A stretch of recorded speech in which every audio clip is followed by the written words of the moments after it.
Konsentrasi infanteri angkatan bersenjata Ukraina kembali menjadi target sasaran kelompok militer Vladimir Putin. Terbaru dalam sebuah video yang ramai beredar di aplikasi pepesanan Telegram pada Senin 18 Maret 2024. Pada awal cuplikan video terlihat konsentrasi militer Ukraina berada dalam keadaan yang aman-aman saja.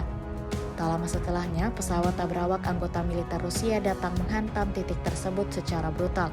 Tepatnya di Kokla Mujahid, pasukan Rusia menghancurkan pasukan dari Direktorat Intelijen Utama Ukraina di desa Kozinka, wilayah Belgorod, di mana helikopter pengintai Rusia memfilmkan pekerjaan kru FPV Serdadunya yang berhasil mengerahkan drone ke gudang bersama pasukan GUR Ukraina.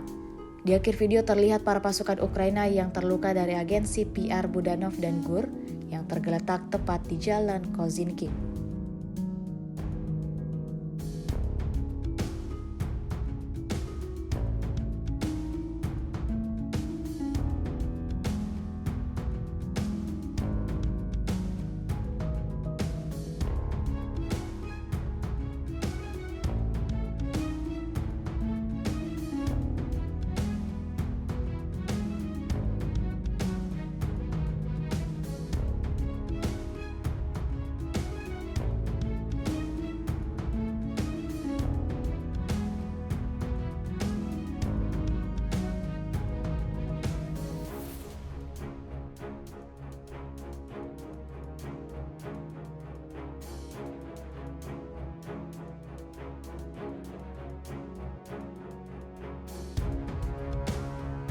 X sekarang menghadirkan lokal menjadi Indonesia.